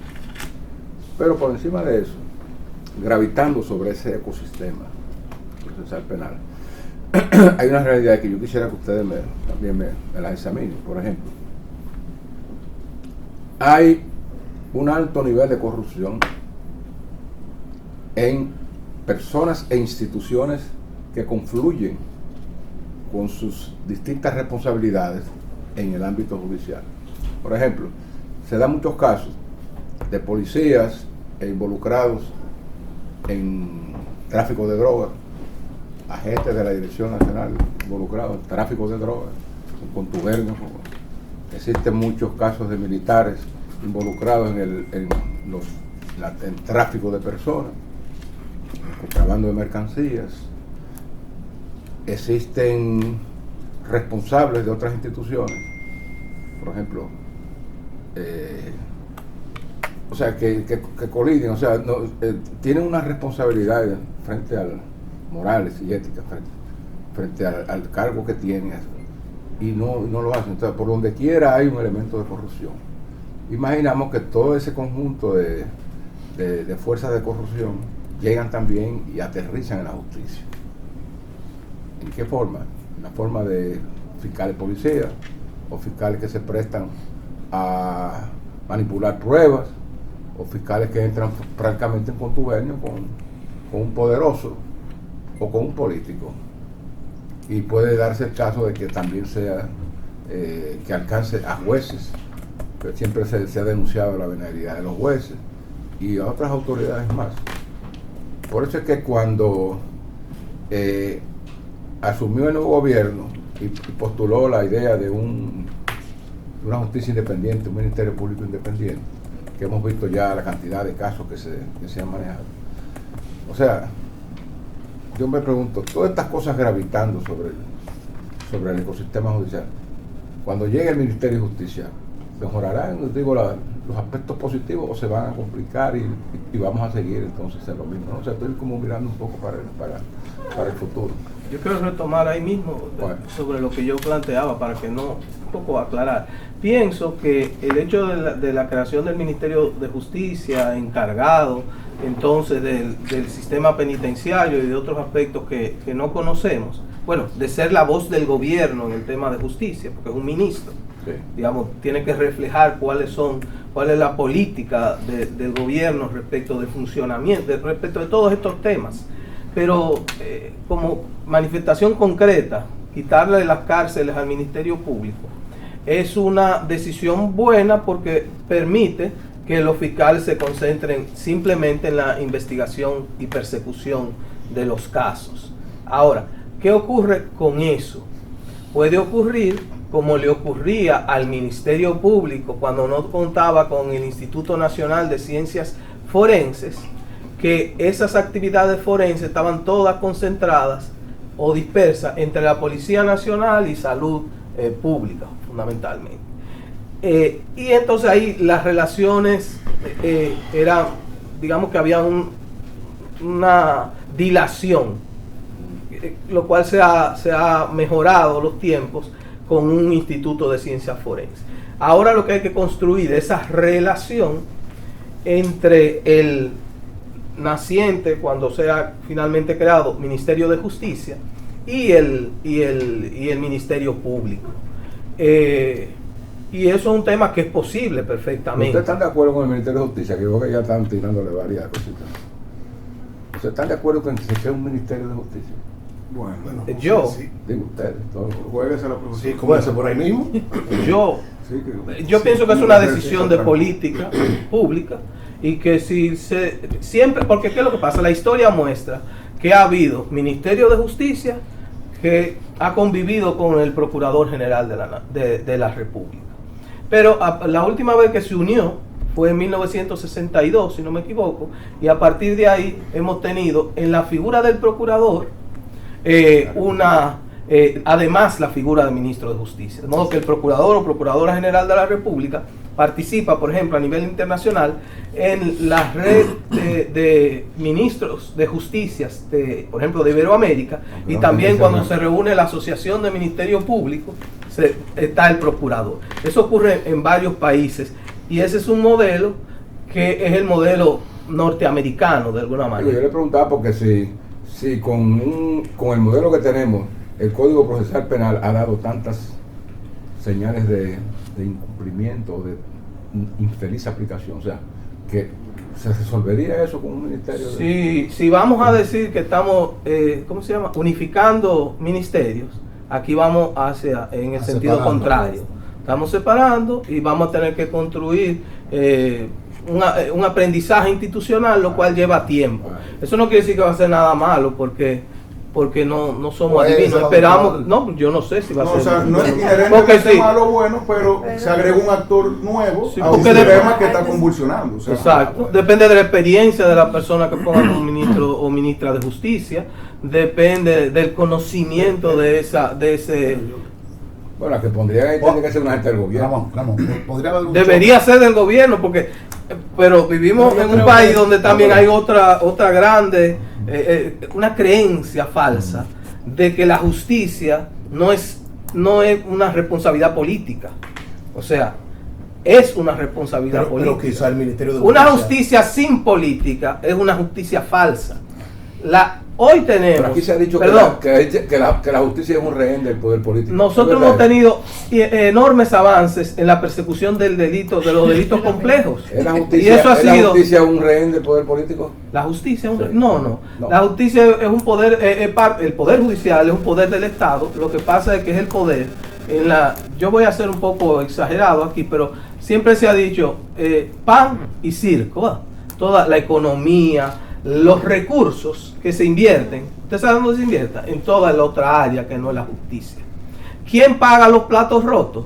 La justicia.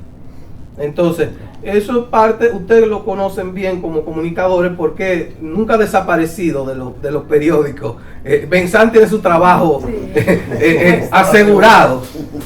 Puede ser que no sabe una nota de otra cosa, pero de justicia siempre hay notas o notas policiales. Bueno, por la Don relación. Fabio. Don Miguel, esa parte, yo estoy en la obligación, no voy a meterme en el tema del Ministerio de Justicia, es un tema político, está en el Congreso tomará su decisión. La Suprema enviaron eso a una especie de consulta, opinión, y en ese escenario cada juez opinó lo que entendía. Y no vale la pena resaltar las discusiones internas aquí. Pero con el tema, lo que usted acaba de señalar, que si es rehén, ahí yo tengo que intervenir. Mire, a partir del año 97, 98, con la reforma constitucional del año 94, empezó una reforma en el país del Poder Judicial que al día de hoy está, se podría decir, como la segunda o tercera ola de reforma. En el 2010 hay un reforzamiento de ella. ¿En qué sentido? A partir del 2010, la Suprema Corte de Justicia solamente puede constituirse con un 25% de jueces que no sean de carrera. ¿Qué indica eso? Que casi todos los jueces del país ya son jueces que entraron por concurso de oposición. Queda muy poco, tal vez un 10%, Ángel está aquí. Queda de jueces que no entraron por concurso de oposición, pero validaron ya su carrera con los cursos, con todo, ya son jueces de carrera. Lo que indica que el poder político es muy poca cuota que tiene para decir tengo el control. La Suprema Corte de Justicia de 17 jueces solamente pueden designar 4 que no sean de carrera. Y esos 4 jueces pueden tener el control del país, del poder judicial. No. A Giselle, ¿quién le puede dar una instrucción a Giselle?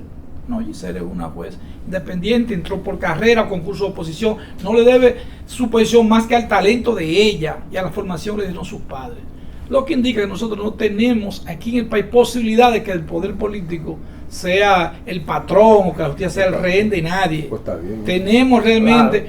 Yo le voy a decir una cosa a usted, lo que pasa es que a veces la gente no ve las fortalezas hasta que no hace comparación con los demás. Recientemente, no hace 6 o 7 meses, no sé, yo estuve en Costa Rica en un evento regional y cuando yo le dije en la forma que aquí se designaban los jueces, la garantía que tienen los jueces y las dificultades para el poder político separar a un juez, yo tuve que enseñar la Constitución y la ley orgánica. Miren, es así. Muchos países de Sudamérica todavía, señores, están en pañales. En cuanto a la institucionalidad de la carrera judicial, nosotros tenemos una carrera judicial muy, muy sólida aquí en el país. Esa es la realidad. Saura no ha podido hacer ninguna pregunta y invitado, tú tienes que cumplir tu cuota. Aprovechate ahora. Me parece que sí. Bueno, ante un mundo tan digitalizado en el que vivimos, a mí me gustaría preguntar ¿qué papel pueden desempeñar la tecnología, la planificación procesal, los modelos de gestión judicial en la organización, concentración y control de los procesos complejos, siguiendo con ese tema? No, desde el Poder Judicial estamos inmersos en una ola de transformación, porque tenemos que reconocer que si no utilizamos y no recurrimos a las herramientas tecnológicas de las que disponemos, es materialmente imposible no gestionar los procesos complejos, sino gestionar los procesos y ser efectivos en la gestión de los procesos para garantizar una respuesta pronta, una respuesta oportuna y una respuesta de calidad.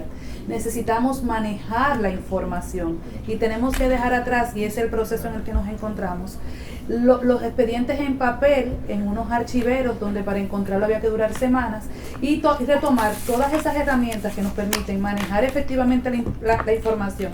Y yo pongo un ejemplo: ¿cómo nos permite la tecnología poder controlar plazos al punto de poder registrar yo cuando una persona en el sistema de gestión de casos que ya tenemos implementado ingresó a un recinto carcelario, y que ese sistema que tiene la información y que se ha ido alimentando, que se alimentó el día en que se dictó la condena, con cuál fue la condena, pudiera generar la alerta para que esa persona salga oportunamente de la cárcel cuando se venció el cumplimiento de su condena, y que no tengamos que esperar, por ejemplo, a que el defensor se acerque al tribunal o se acerque a pedirlo? ¿Cómo podemos gestionar esas alertas para el vencimiento de la investigación, esas alertas para, por ejemplo, el vencimiento de los plazos? Y eso es solo una de las ventajas que nos da la tecnología, que son infinitas las ventajas que nos da incorporar la tecnología a la gestión eficiente de todos los procesos al interno del Poder Judicial y de cualquier institución. Y a eso yo le agregaría solamente que a los usuarios, porque la magistrada habla desde el punto de vista del Poder Judicial, en lo que la magistrada estaba hablando, yo me entré a mi perfil y me dice que me depositaron un documento a las 2:31 de hoy. Antes yo hubiese tenido que esperar mañana, mandar a una persona a revisar, coger un ticket, hacer una fila, revisar el documento, ir a sacarle copia, devolver el expediente, llevarme la copia a mí, yo escanearla, revisarla y mandárselo a un cliente. Entonces, esa democratización de la justicia está haciendo que nosotros los abogados incluso podamos reducir el personal que uno necesitaba en una oficina. Porque no solamente el Poder Judicial me está diciendo que me depositaron documentos, sino que yo le doy y lo puedo ir a ver. Entonces, la ola de modernización que se está viviendo ahora mismo, desde el punto de vista de la justicia y la administración de justicia es increíble, pero desde el punto de vista del usuario y hasta del cliente, porque si usted es mi cliente, usted tiene la posibilidad de tener su perfil y ver su expediente, ya usted no tiene que depender de que yo le informe. Eso es una cosa que cuando uno la vive, yo no sé cómo vivíamos sin eso. Perdón, si me permite solo sobre ese tema, porque yo creo que hay que hacerle justicia al sistema de justicia con ese tema y sobre todo al Poder Judicial. ¿Por qué? Porque no solamente no ha habido resistencia, sino que la ha promovido. Y yo digo que no ha habido resistencia porque en el 2020 a nosotros desde el Ministerio Público, como ese gran usuario al que hacía referencia Ramón Núñez, se nos ocurrió ir con una gran cantidad de evidencias al sistema, al Poder Judicial con un disco duro. Nosotros dijimos, yo no puedo llevar miles de documentos en físico, no solamente por la dificultad para manejarlo físicamente, sino por la afectación al medio ambiente. Y eso fue aceptado por los tribunales. Y no ha habido un solo tribunal en todo este tiempo que haya aceptado, por ejemplo, el pedimento de la defensa de que toda esa cantidad de documentos se imprima. O sea, digitalizado. Todo digital, y eso nos facilita a nosotros enormemente la vida. En segundo lugar, lo que sí es una pena es que un paso de avance que logró el Poder Judicial hubo que, digamos, que retroceder por un tema legislativo. Y me refiero a que la pandemia nos permitió incorporar la justicia penal a la tecnología. Y ahí habían elementos para nosotros maravillosos. ¿Por qué? Porque un plazo que a mí se me vence a las 12 de la noche, ahora yo tengo que tomar un personal y llevarlo hasta atención permanente. Antes yo no tenía que hacer eso. A mí me daba igual que fueran las 11. Para mí, con que yo terminara, digamos que 11:45, en esos 15 minutos yo sabía que yo podía subir mi documentación a una plataforma y yo tenía el tema resuelto. Y yo creo que es necesario recuperar ese paso de avance que la justicia penal había dado en términos de tecnología. Ahora, el gran reto para todos nosotros es incorporar la inteligencia artificial a la gestión de la justicia en todas sus instituciones. Okay. Perdón, Miguel, para que lo vayamos redondeando, respetando el tiempo también. Me gustaría que cada uno de ustedes ahora, 3 minutos, señale para tener la conclusión a la hora de, para cada uno de ustedes, en 3 minutos, ¿cuáles son los principales desafíos que tiene la justicia dominicana en los niveles que ustedes representan con este Código Procesal Penal del cual ustedes han señalado sus principales debilidades? ¿Cuáles son parte de esos desafíos? Ya hemos visto la cuestión tecnológica, los recursos. O sea que en 3 minutos, eso lo vamos a grabar porque ya eso nos da un panel de expertos, concluyen que hay, cuáles son los desafíos para ustedes. O sea, para cada uno de nosotros. Sí, para cada uno de nosotros. Okay. ¿Cómo consigue? Yo puedo iniciar desde el Poder Judicial. Yo entiendo que el principal desafío para nosotros como Poder Judicial es implementar esa cultura de acuerdos, implementar la mediación, la conciliación y reducir esa alta tasa de litigiosidad para garantizar realmente ese acceso tan necesario. Una de las prioridades, el Poder Judicial tiene 3 ejes prioritarios en los que está trabajando: 100% acceso, 100% transparencia y 0 mora. Nunca vamos a garantizar ese 100% de acceso y ese 0% de mora cuando tenemos que gestionar desde la justicia penal la cantidad de casos que nos encontramos gestionando. Y es un compromiso que tenemos que asumir los actores, no solo de propiciar utilizar esas herramientas, sino también del poder político y de los órganos legislativos de repensar cómo hemos construido esas herramientas para luego de 21 años de experiencia hacerlas más efectivas, porque tenemos que reconocer que necesitamos una reforma legislativas respecto del código, mejoras importantes que nos van a permitir incorporar la práctica y la experiencia en 21 años de implementación, sabiendo que el código no es el problema, sino que tenemos realidades que tenemos que adecuar, pero que el código es un instrumento importante que en su integralidad es una gran conquista para República Dominicana. Entonces, de entrada, reducir esa alta tasa de litigiosidad y repensar cómo hemos ido aplicando el código y incurrir o adentrarnos en una reforma consciente y bien pensada, una reforma integral que responda a las necesidades y a las debilidades que hemos advertido en 21 años de implementación del Código Procesal Penal, la dinámica de los plazos procesales, muchísimos otros aspectos que pueden ser mejorados para viabilizar, conjuntamente con el compromiso de todos los actores, que contemos con un instrumento que permita dar respuesta, garantizar el acceso y que los procesos concluyan y que se materialicen como fueron concebidos y contemplados cuando adoptamos el Código Procesal Penal. Doctor Fran. Sí, no, claro. Yo pensaba ser real, pero muy bien. Puede ser ahora, no importa. Sí, vamos en el mismo sentido de la magistrada Giselle. Bueno, para nosotros las prioridades son ahora mismo la optimización del proceso penal. De hecho, la Suprema tiene una comisión interinstitucional que la compone el Ministerio Público, la Defensoría Pública, trabajando en ese sentido. ¿Qué es la optimización para nosotros? Es reducir los plazos procesales, que los procesos duren la menor cantidad de tiempo posible en los tribunales. Nosotros continuar con el proceso de digitalización, que sea 100% digital.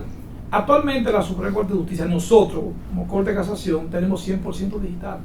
En mi oficina no llega nada de papel. Las sentencias se firman de manera digital, los casos llegan de manera digital, se estudian de manera digital, todo está a nivel de un clic. Hacia allá vamos. Ese proceso, Wilson, que se inicia, se acelera con el tema de la pandemia, pero realmente estaba en el plan de la Suprema, en el plan programático de nosotros, estratégico a 5 años. Lo que pasa es que se diseñó para que ya en el 2004-2005 arrancara, la pandemia lo aceleró todo y para bien en ese sentido. Sobre todo en ese sentido. Exactamente, entonces nosotros por ahí vamos. Entonces, tener una justicia 100% digital, esa es la idea de nosotros, porque los procesos digitales van a ayudar a optimizar el tiempo, reducir el tiempo de los tribunales, lograr un porcentaje mayor. Nosotros aspiramos a un 80% de acuerdos en los tribunales con los casos. No los casos bagatela, no los casos de cheque o los casos de golpe y herida leve.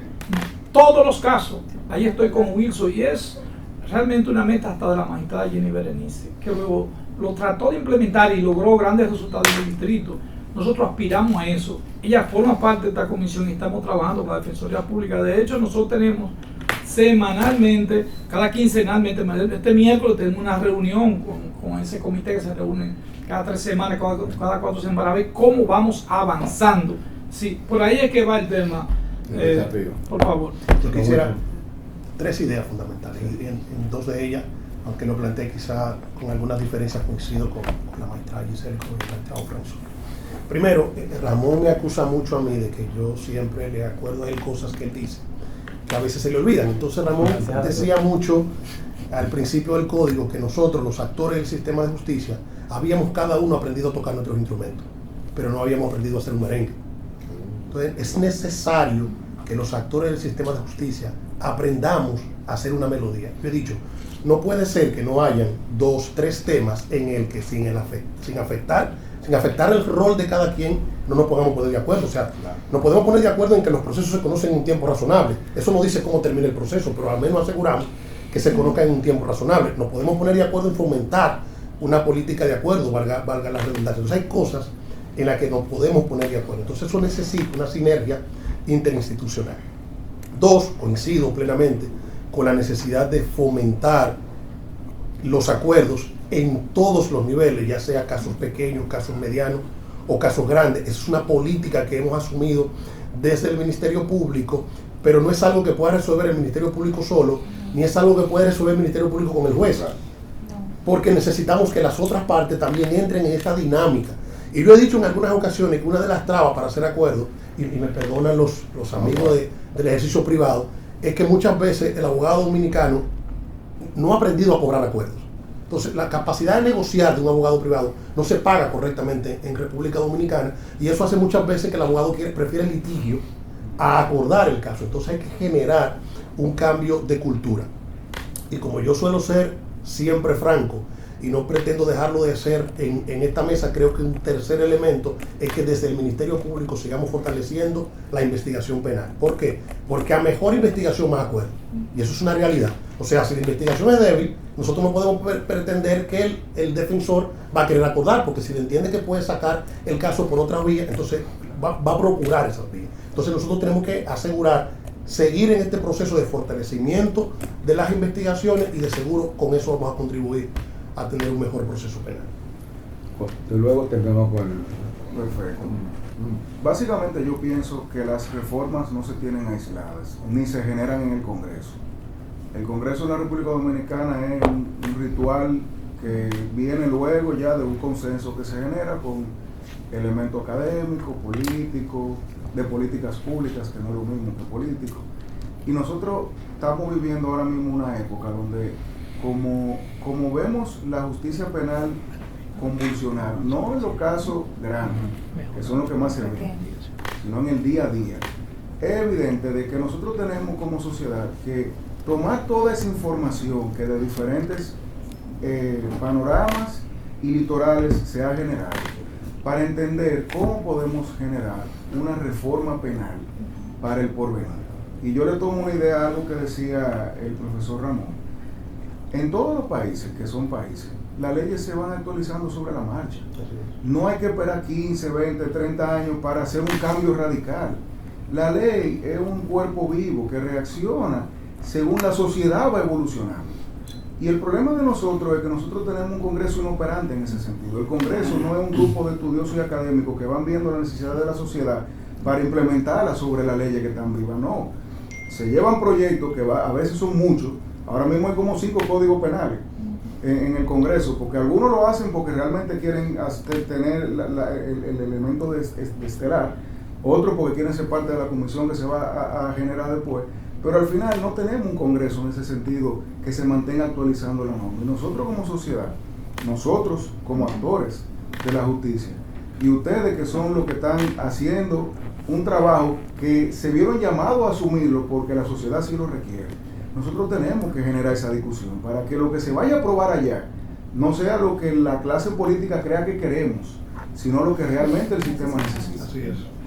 Para finalizar. Bueno, la reforma procesal, yo coincido, suscribo la posición tanto del magistrado Soto, de la magistrada Giselle Méndez y la de Wilson Camacho, en lo que tiene que ver con cuáles son las líneas generales que ellos entienden que se plantean como desafíos.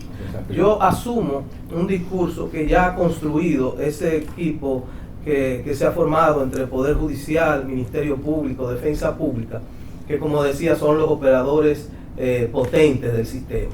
Ellos han venido hablando en los últimos 2 años, yo diría, de la optimización del proceso penal. Y han usado otra frase importantísima, la interoperabilidad, que ahora me recordó de nuevo Camacho, algo que es verdad que yo decía eso, pero a mí se me olvida, porque tengo que contarme mucho con él, que la interoperabilidad es eso, es que puedan tocar juntos una pieza. Para hacer merengue. Entonces, eso es algo en lo que ellos mismos han estado trabajando. Ellos se reúnen. Nosotros no lo sabemos tanto, y por eso es importante este tipo de actividades, porque la comunidad jurídica tiene conocimiento de que ellos no están de brazos cruzados mirando cada uno para un lado. Se ha avanzado bastante en ese aspecto. Y hay otro tema que yo agregaría, aparte de la cultura de negociación, algo le pondría el acento, resaltaría lo que señalaba Camacho, de alguna manera también magistrado Fran Soto, la negociación, y lo decía la defensora pública, solo se negocia cuando la fiscalía tiene un buen caso. Si no, eso no es matemático, pero no, pero quiero decir, solo se negocia si la fiscalía tiene un buen caso, porque si no yo me voy a la suerte de qué pasa si yo tengo la posibilidad de que me va a ir mejor siguiendo el proceso ante el juez, pero cuando hay investigaciones fuertes, como ha dicho el magistrado, ojo, que creo que cada vez hemos tenido investigaciones más fuertes. Ojo, no es que necesitamos fiscales más fuertes o mejores fiscales, necesitamos mejores investigaciones. Y ahí los fiscales tienen que ser sinceros y reconocer que no depende de ellos solamente la investigación. Tienen que ser sinceros y reconocer que necesitan un apoyo policial importante y que el Estado Dominicano tiene que hacer las inversiones correspondientes para fortalecer eso. Y yo creo que no hay ningún problema con eso, pero si no lo decimos, tampoco la sociedad, el consenso político no se va a construir si eso no se plantea como un problema. A eso yo por último agregaría simplemente no olvidar que el espacio de la justicia penal hay dos actores que son los actores del conflicto primario, son la víctima y el imputado. Todos los demás, lo que nos ponemos todas, no estuvimos ahí cuando ocurrió. No fue a nosotros que nos dieron la puñalada, la galleta. Nosotros somos personas que intervenimos después de. Entonces, esos actores que se llama el imputado, hay que garantizarle sus derechos. Y ese actor que se llama la víctima, también hay que asegurarle la tutela judicial efectiva. Como último elemento, como vivimos en una democracia, creo que tiene que haber mucha transparencia acerca de cómo opera el sistema y de cuáles son los números del sistema, si queremos hacer políticas públicas. Vuelvo a la comparación con la economía. Si yo voy al periódico, voy a ver cuál es la tasa de cambio del día de hoy. Si yo quiero saber cuántos presos preventivos hay en el país, quizá tengo que ir a ver el informe de la defensa pública correspondiente al año 2024. Y puede ser que las instituciones lo tengan al día de hoy, pero yo como usuario no los tengo. Entonces yo creo que ayudaría bastante eso. Ese es el objetivo realmente de este panel. O sea, discutir durante 3 días con distintos panelistas los diferentes problemas que afectan a la justicia y las soluciones que ellos proponen. O sea, por lo que he escuchado de ustedes, las ideas que se han expuesto aquí, pienso que han dado ya algunas luces, algunos parolazos para que la sociedad, entienda bien la complejidad de todo del escenario en el que ustedes se encuentran y las cosas que ustedes proponen. Claro, cuando vengan los otros paneles, vamos a ir completando la mirada sobre ese problema y podemos sacar luego ya para el lunes siguiente una buena síntesis de lo que ustedes han dicho.